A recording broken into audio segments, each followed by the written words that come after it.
ఏ నాయకుడు పరిపాలన చేయలేని విధంగా ఈరోజు మన రాష్ట్రంలో సంక్షేమ రాజ్యం, అభివృద్ధి రాజ్యం జరుగుతుంది.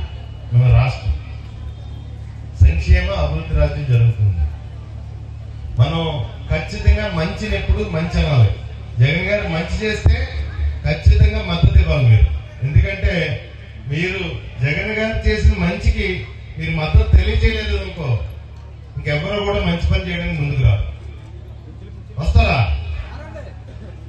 ఖచ్చితంగా జగన్ గారికి మద్దతు ఇచ్చి ఆయన మద్దతు తెలియజేస్తేనే ఇంకొక 10 మంది తయారవుతారు, మేము మంచి చేస్తాం, మేము మంచి చేస్తాం.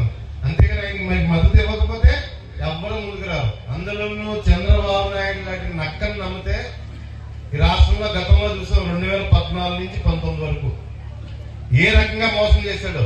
అతను ఇచ్చిన హామీలనే ప్రత్యక్షంగా నేను అన్నానా, మీకు ఆశ ఎక్కువైపోయింది, ఇలా బుకాయింపు. అతను ఇచ్చిన హామీలనే గతంలో చూశారు. మన తుని టౌన్ లో ఎన్టీఆర్ విగ్రహం ఎక్కడన్నా పెడితే తుని టౌన్ లో వాళ్ళందరికీ 500 పెన్షన్ కట్టాం. ప్రతి వార్డులోనే ఒక 50 పెన్షన్లు. ప్రతి వార్డులోని వేలుముద్ర పట్టలేదు, లేకపోతే ఇంకోటి ఏదో పట్టలేదు, ఒక 50 పెన్షన్లు కట్టాం ప్రతి వార్డులోని. ఈ 4 సంవత్సరాలు 10 నెలల్లో 9 నెలల్లో 10 నెలల్లో ఏ ఒక్క రోజన్నా ఒక్క రూపాయి పెన్షన్ మీరు తగ్గించి ఎప్పుడన్నా తుల్లో తీసుకున్నారా? ఒక్క రూపాయి. 1వ తారీఖు పొద్దున్నే 6 గంటలకల్లా మన ఇంటికి పెన్షన్ వచ్చేస్తుంది. నిజమా కాదా నేను చెప్పేది? నిజమా కాదా?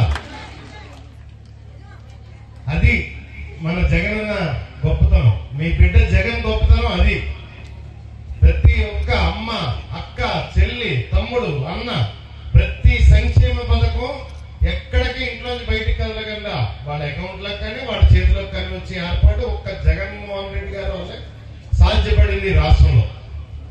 అందుకే ఎంతో ధైర్యంగా చెప్తున్నాడు, నేను మంచి చేస్తేనే నాకు ఓటేయండి, నేను చెడు చేస్తే నాకు ఓటేయద్దు. నేను మంచి చేస్తే ఓటేయండి, నేను చెడు చేస్తే నాకు ఓటేయద్దు అని చెప్తున్నాడు. ఇక్కడున్న పెద్దవారికి, పిల్లలకి అందరికీ ఒకటే విన్నవించుకుంటున్నాను. రేపు 2024 ఎన్నికల్లో ఉదయం తెల్లవారితే మన ఇంటికి 6 గంటలకు పెన్షన్ ఎలాగ వస్తుందో, తుని నియోజకవర్గంలో జగనన్న లబ్ధిదారులు అందరూ కూడా ఉదయం 9:30 లోపల వాళ్ళ ఓట్లు కంప్లీట్ చేసుకోవాలని చెప్పి కోరుకుంటున్నాము. ఆయన రుణం అలాగే తీర్చుకోగలము. ఇంకోటి కూడా చెప్తున్నాను నేను, అతనికి నేను వచ్చిన తర్వాత వాళ్ళకి తెలుగుదేశం పార్టీ వాళ్ళకి రాజకీయ భవిష్యత్తు లేకుండా పోయింది. ఎందుకంటే తుక్కు కింద, చిత్తు కింద తుని చరిత్రలో ఇంత చిత్తుగా ఎప్పుడు ఎవరు ఓడిపోలేదు. చాలా దారుణంగా ఓడిపోయారు తెలుగుదేశం పార్టీ నాయకులు. 2 సార్లు నా చేతిలో. నేను ప్రత్యేకంగా ప్రూవ్ చేయాల్సిన అవసరం లేదు. నేను ఏదన్నా ఒక మాట అన్నానంటే ప్రజలకు పూర్తి క్లారిటీ ఉంటుంది. జరిగేది అయితేనే అంటాడు, అనవసరంగా మాట్లాడు రాజా అని చెప్పేసి ప్రజలకు పూర్తి క్లారిటీ ఉంది. నేను ఏదన్నా మాట్లాడితేనే మీ అంత దారుణంగా, మీ అంత చిత్తుగా ఎవరు ఓడిపోలేదు. నేను రాజకీయంలో ఉన్నంత కాలం కనీసం మిమ్మల్ని ఒక వార్డు మెంబర్ గా కూడా గెలవనండి. రాజకీయంలో ఉన్నంత కాలం నేను రాజకీయంలో ఉండగా. థ్యాంక్ యూ అండి.